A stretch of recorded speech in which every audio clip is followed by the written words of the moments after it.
Oh wow, just let me start over, okay? My flesh may fail, but if you were free,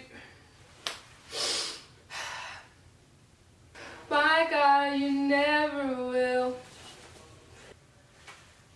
I honestly lost my train of thought. Oh yeah, I'm going to read to you guys.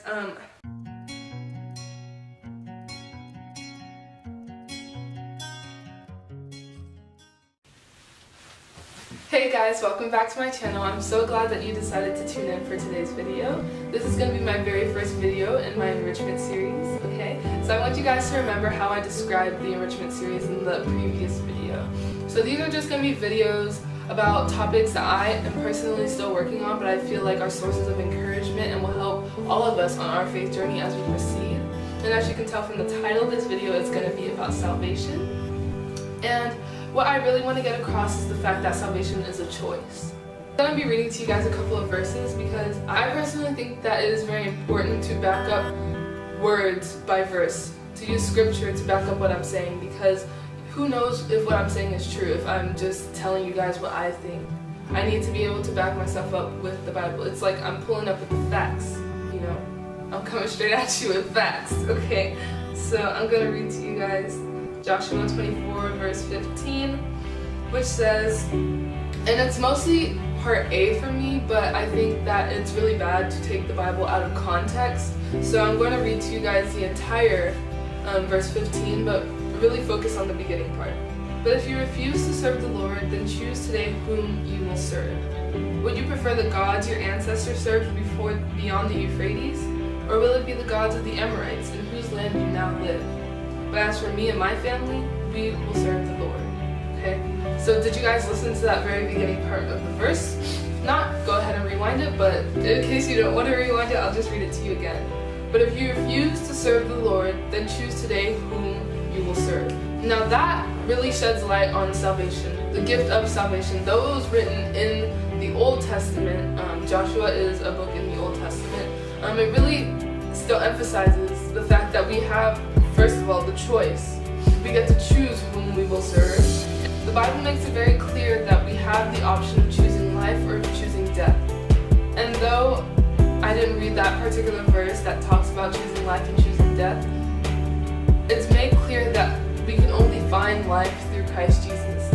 Salvation is a choice. Though God gave it to us without us asking for it, we now have to take it. We now have to take advantage of it.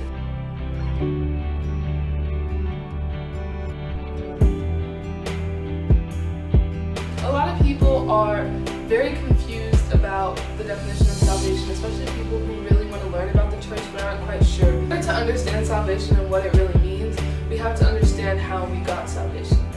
So when Christ died on the cross for us, when he died on the cross of Calvary, that was it.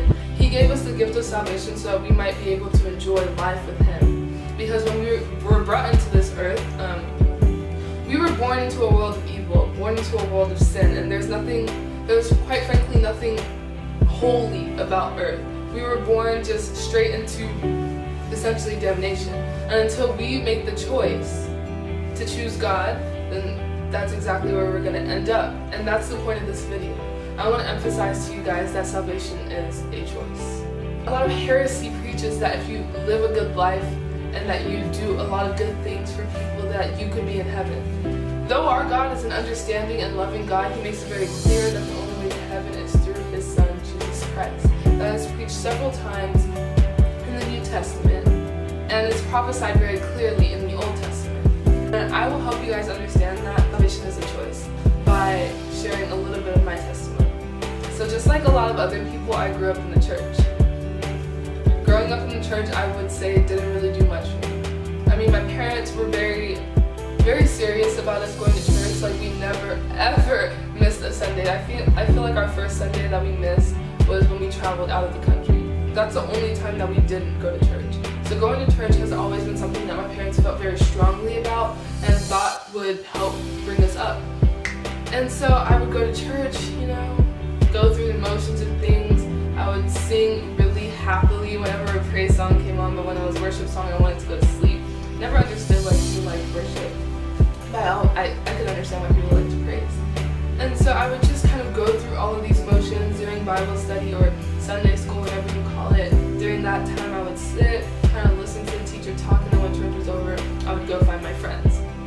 Church for me was about socializing. It was about going to find my friends, talking to my friends about boys, gossip, whatever you want to say.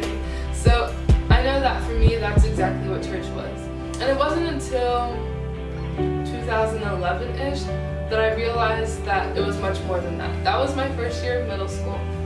Oh no, it wasn't. That was my last year of middle school, and that was the time when I got a new church teacher.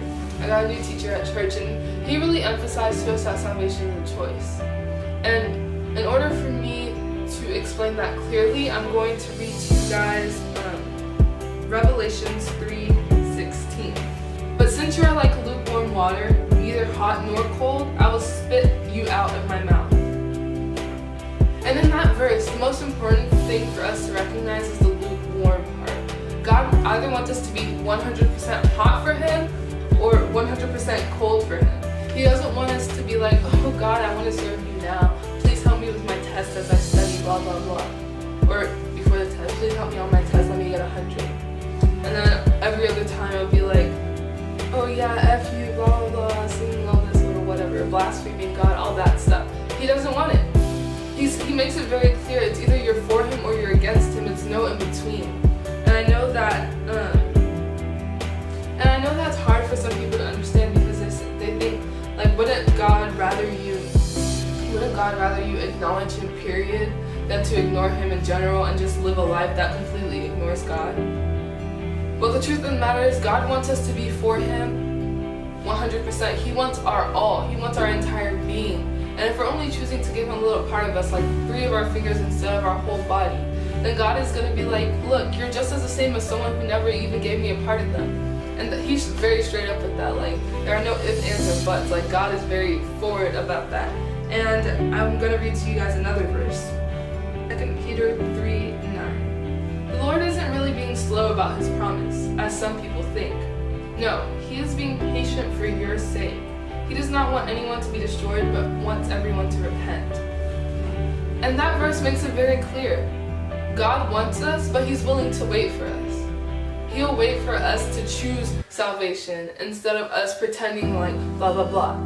The main message that I'm trying to get to y'all is that if you know that you're not ready to live a Christian life, if you know you're not ready to give up all the things that you do now, I'm not going to name any particular sins because honestly to each his own, but if you know you're not ready to give up the things that are causing you to sin, the things that lead you to sin, the things that make it very unclear whether or not you're serving God and things of that nature, then don't do it. Don't do it yet. Do it when you're ready.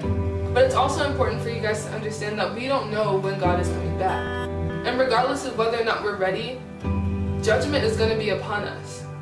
So God has made it very clear that we should choose salvation now. Let me read those 2 verses. Mark 13:32. However, no one knows the day or hour when these things will happen. Not even the angels in heaven or the Son Himself. Only the Father knows. And 2 Corinthians 6:2. For God says, at just the right time I heard you. On the day of salvation I helped you. Indeed, the right time is now. Today is the day of salvation. So it's just very important that we take the time to really acknowledge the presence of God. God wants us to choose Him now, but if we're not ready, then don't force yourself into things that you're not ready for. I know for me personally, 2011 is the year that I knew. 2013 is the year I made the choice. I was fully aware of what needed to happen, but I wasn't ready to give up the life I was living until 2013 and honestly 2015. I will be sharing my testimony with you guys. It's just going to take me time because honestly it's something that's very difficult for me to talk about. But in due time, you guys will definitely hear about it. So, I don't know, stay tuned for that. But what I want you guys to understand, what really needs to come across to you guys, is the fact that it is your choice whether or not you want to live for God. When you're ready to live for God, when you know that you're willing to give it all, you know that you're willing to bear your own cross, then let God know that you're ready for Him. He's willing to forgive you. He's going to forgive you. He's going to save you. He's going to give you a new heart. Your whole mind, your whole body, your whole being will be transformed the moment you give God's space to enter your life. Don't have a prayer of repentance for you guys, but I just want you guys to really understand that God loves you. He loves all of you, your entire being. God wants you all. He loves you that much that He gave up His only Son. His only Son, the fruit of His womb, His only Son, just for you and I. That in and of itself is reason enough to give God the glory, give ourselves to God. But if you're not ready, if you know that you're going to end up being lukewarm like Revelations 3:16 says, then don't do it. Don't do it until you're ready for God. But at the same time, you need to remember that we don't know the time, the hour. No one knows the time, the hour that God is coming back. So we need to make ourselves ready. That's the point. We need to be ready for God because we don't know when He's coming back. He calls us to come to Him now. He calls us for salvation now. But when we're ready is when He's going to come. When He's going to enter our lives, when He's going to fill us with His Spirit, when He's going to guide us, when He will help us through all of our struggles. Being a Christian is not in any way, shape, or form easy. Now, when I tell y'all I struggle, I mean I struggle. I'm not necessarily struggling to keep up with God, but I'm just struggling in life alone, in life in general. And honestly, I've come to the point in my life where that doesn't bother me anymore, because I know that my reward in heaven is much greater. So I just want you guys to really understand that salvation is a choice, and when you're ready for God, come to Him, and come to Him full-hearted. Though He will forgive us over and over and over again, you need to be sure that you're really willing to enter into this journey now. Because once you make that choice, it's going to be a constant battle between your flesh and between your spirit. And one thing that my teacher always highlights is that we're more spiritual than we are physical.